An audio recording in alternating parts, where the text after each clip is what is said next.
Keeping it local tonight, waterways across northeast Wisconsin got a facelift this morning with crews coming out to clean up. It's turned into a pretty quiet night here in Manitowoc, but earlier today it was kind of wild out here in front of the Wisconsin Aluminum Foundry. Both Trump and Biden supporters came out. And polls will close tonight at 8, so there's still plenty of time to get out if you haven't yet today.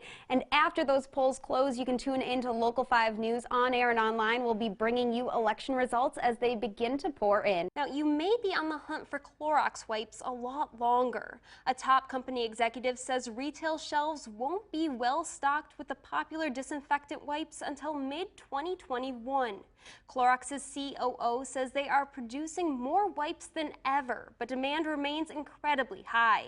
It's the third time this year the company has pushed back the time frame for easing nationwide shortages. It all started right here on South Broadway at around 8:20 last night. Police say a woman was stabbed inside of Rockabilly's that's right behind me here. She then ran next door into Rome. If you couldn't make it out today, this collection campaign will continue through Monday across northeast Wisconsin. You can look for Help for Homeless collection bins at Walgreens and Festival Food stores. We're here on South Broadway. This was the scene of dramatic flooding earlier today, flooding that closed this road. It's open back up now, but there are still crews out here. So it looks like a little bit of a break before we have to break out the shovels again. Yeah, I mean, we'll be watching that system early next weekend. It's still a long ways away, but right now it's not looking significant by any means. All right, thanks so much, Chad. Full fireworks show here in Neenah. People are still finding their places, but we will check back in with you guys before that fireworks show starts at 9:45. And the YMCA is also hosting Red Cross blood drives and holding daycare for the children of essential workers. During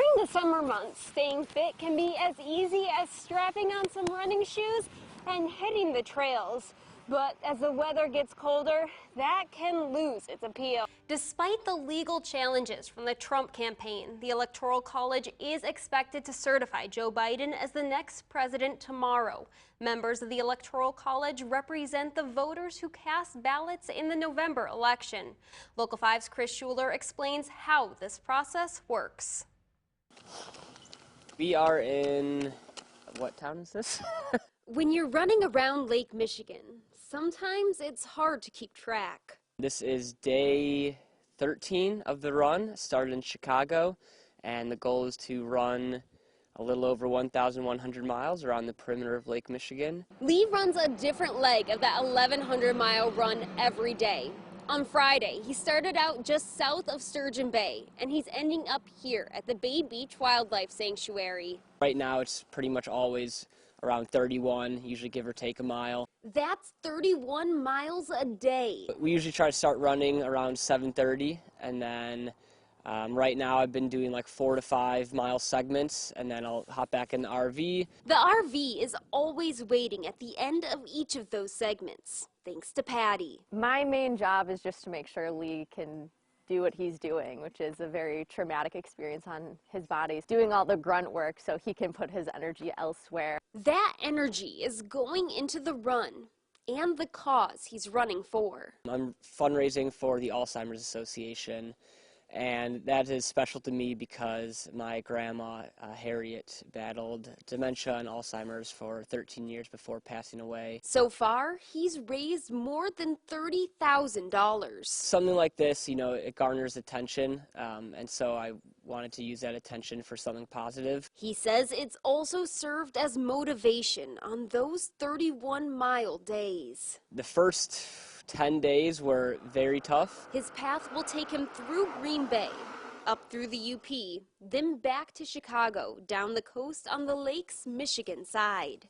I think I'm most looking forward to just seeing how high the fundraiser can go. And if I'm being honest, I will be very excited to be done and to have some beers and lay in my bed. All of that is just about 800 miles away. In Door County, Erinn Taylor, Local 5 News. So 1 million people have gotten the shot. Governor Evers announcing that 1 million Wisconsinites have received at least one dose of the coronavirus vaccine. 1 million is a great benchmark, and it really has gamped up over the last several weeks. And Places like this are really important for us to reach that high level. The clinic the governor toured Friday morning also reaching a milestone. We are proud to be administering our 5,000th dose of COVID-19 vaccine here at the Expo. This is the center of all the action here in Manitowoc. Thousands have come through this clinic so far to get vaccinated. This is kind of record-breaking, and we're doing something that probably has never been done before. So it makes you feel really good knowing that we're at least getting the ball rolling to get this thing under control. The county's emergency services team started preparations for the clinic last fall. You always saw the light at the end, but you never really saw it. And now that we've begun vaccinating, we're at over 16% of Manitowoc County with one dose at all. It feels good. What also feels good is the thanks from community members receiving the vaccine. They want to give you flowers and donate food. I mean, the things that they say to you, just the gratitude that they have, it really just puts a smile on everybody's face. That gratitude goes both ways. I like to thank them for coming in and doing this for their community as well. In Manitowoc, Erinn Taylor, Local 5 News.